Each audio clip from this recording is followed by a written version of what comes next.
better than the other two people to get here. That'll be a short thing. And then you guys each get one question each, okay? Just one. I'm not doing comments, so there's no like great game. There are questions, okay? If you have a question for Nick or Matt or Joan or for all three, that is fair game. It's your choice if you want to ask them all or one or two, okay? Can we skip question? If you really don't have a question, then that's your choice. But what I'm gonna say is that you have three different stories here. I would ask that everybody really think about the outwit, outplay, and outlast part of this game, right? And like the journey that you had together, because they each have a unique story. So really try and hopefully that'll play into your decision. And with that, it's up to you guys. We'll start with Matt. You're in the middle.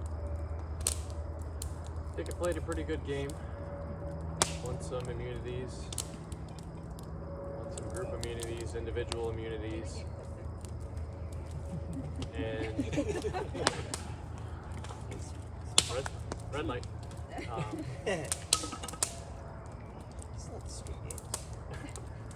That's next. That's a C. And I think my game was strong to lead in some areas when I needed to and take a backseat in other times and let people either make mistakes or get into the limelight, which may have cost them their chance at $1 million here. So hopefully I was able to straddle that line enough and prove to you all that I deserve to be the sole survivor. All right, thank you. Nick. Well, I feel like especially after the merge, I was sort of on the bottom with my alliance because there was a lot of close people like Sean, Joanna, Mike. They were all like very close. So I needed to basically like break that up. And I luckily kept winning immunities. So that helped take the target off my back, but I still had to shift my other people's opinions to vote like within their alliance out. So I think I did that pretty good, and I got out. I was basically the controlling person in most of the votes towards the last 7 or 8. So I think that speaks for itself. All right, thank you. Joan? I'm going to be honest with you. I didn't get here on my own accord. I guess you could call that a strategy if you want. I'm still sitting here. I think my inclination is actually to throw my support behind someone else, but because I think that my husband would probably be mad at me for doing that. I will say that I think the game would have gone a different way had I not played the card that I did. And I do think that Matt would be sitting here right now if I didn't. And I think there's a good chance that the other alliance would have taken the vote. All right. It's a great opening statement. Never easy to make opening statements. All right, so with that, I'm going to go around and have questions. Cam, where you at? You get the first question, buddy. It can be for 1, 2, or all 3. Just let them know. Are they going to answer it or am I? Yeah, they have to answer your question. Best they can. Nick, Yeah. how quickly would you have been voted off and keep on winning? Good question. I think I did have a few good relationships, but I think I did being on the bottom of like, because I could just tell the way people were talking and all that. I felt like I was kind of dealt a tough hand at the merge. So I think probably fairly quickly, probably 6 or 7 maybe left. That answer your question? Cool, thanks. Anything for the other 2, or are you good? All right, Carlos, you're up. I got a question for Nick. I'm wondering what you ate this morning for breakfast that got you through all these victories. There's always one, right? There's every tribal, there's one funny guy. I actually didn't eat. I took a couple shots. There you go. So- Breakfast a champion. No, I didn't actually do that.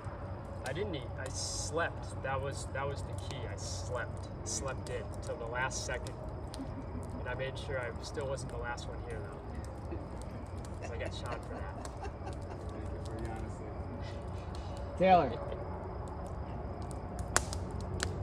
Joan, how do you feel about Nick pulling you in for this last tribal council?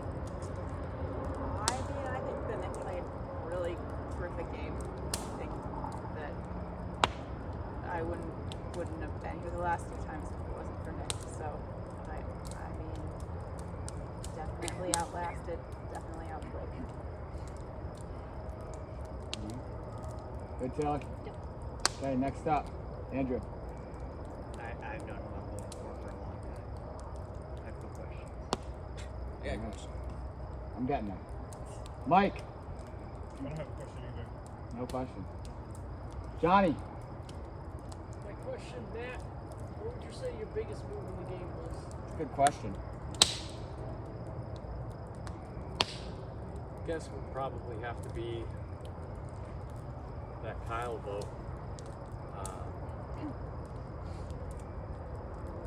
Because that sort of shifted the couples kind of to the end mentality, with Nick sort of presenting as the community leader at that point, and it was hard to get away from that freight train because that was probably going to be the final four, but it wasn't going to last with us not winning any immunities. So somehow the four of us couldn't win any in that sweet spot period, and it kind of just derailed a lot of that, unfortunately. But had to make the choice probably between Joanna and Kyle being here or me and Joan being here, and that was the time to do it. All right. Does that answer your question? Sure does. Thank you. All right. Next up, Joanna. So Matt, just to clarify, you just said that the Kyle move was your move, but Joan is the one who actually stole his vote. So was that really your idea, or was it hers? No, I mean, I was kind of just caught up in that. But, you know, decisions were made inside the Alliance to produce some of those events. So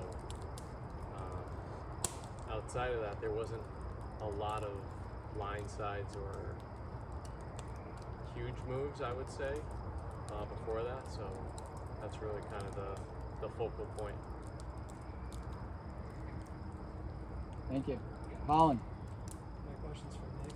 I was a little caught off guard with your play there, not gonna lie there. So, because I know that when we had talked, I thought we were gonna work together, keep the original tribe strong, try to reform that alliance. I'd work real hard to come back from redemption. To kind of just get swept out like that was a little tough. Can you take me through what you were thinking in that moment? Well, first of all, I want to say that voting Kyle out was my idea. That I pitched to them to change the alliance structure in the game, because I felt like if it stayed, I had to get one of you guys out, Kyle, Joanna, Mike, or who's the other one? I don't remember. Yeah. Guy asking you the question. Oh, okay. So yeah, so I had to shift it because I felt like you guys were coming for me. So I told them that I had an idol and to vote for Kyle. And that's when I think that's how it played out. So it was like that set up the chain of you. I felt like you had a stronger alliance with other players at that point in the game, and I was still like I had to shift it. I basically had to shift it to get the numbers with me in case I didn't win immunity the next time. Gotcha. Thank you. Heather. Okay, so my question is for Nick. I don't know if we can ask this, but so sitting next to two people that seem to have been in a pretty strong alliance from the start, being on the same team multiple times, how do you feel like your social gain compared to that in your alliances that you had to make, where theirs was maybe already built in? Well, I had to get them to basically flip-flop on their alliance, and I was able to pull it off with some moves in the game, like the immunities and the idols I found. That definitely helped give me some power, because if I didn't win all those, I wouldn't have had so much power in the game. So I think that's just pretty clearly what happened, and I was able to pull some strings, get the numbers on my side. Answer your question? It did. Steph? To go off of that question, Matt and Joan, do you feel like Nick made you guys turn on your alliance? Because I feel your alliance was strong the whole time and there was no flipping. You brought Nick in. How do you guys feel about that? I think it's the power of the immunity idol. It's hard to get away from the smaller the tribe gets, because there's no risk in that person exposing their strategy to anyone, really, because they're the pack leader at that point, and kind of they can dictate a little bit what's going to happen. So you'd have to have a pretty interesting counter strategy to not go along with the idol. Does that answer your question? All right. Sean. So my question was similar to Johnny's. I want to know from all three of you, we've already heard from Matt, what was your highlight move of this game? If we're leaving here today and you're saying, I know what everybody's favorite move or best move of the day was. I'll go first. Go ahead. I mean, it was we already talked about it, but it was getting Kyle out, because that changed the whole game from that point on. After that, if Kyle doesn't go home there, I think that I'm probably not sitting here, and it's probably could be possibly Colin, Joanna, and Mike. That's what I think. Joan? I mean, I think it's the same move. I mean, I was the one who found his paper, so I guess that was a group effort in a way, in the sense of someone planting the idea. But I guess I was the one who had the ammunition to make it go through. All right. Thank you. Kyle, last up. Everybody else is gone? Yep. Okay, Kyle, last up. So Nick, how would you respond to any jury members who may feel that they were trying to work with you and just got burned by you? I mean, sometimes people get burned in this game. I think that I had to do what was right for me to sit here and position myself sitting next to the right people. It's tough, but I just didn't get the vibes from certain people, and I felt like other people were definitely closer in relationships than with me. So that's why. Answered the question? All right. With that, it's time to vote. All right. For the last time today, you will be voting, although it will be the jury voting this time around. You guys, the power shifts to the jury. You will vote who you want to win this game. Remember, you are voting for the person who you think outwitted, outplayed, and outlasted the competition, who you feel played the best game. You want to see your name on this piece of paper this go around. All right? We're going to head on down. Andrew, take it off.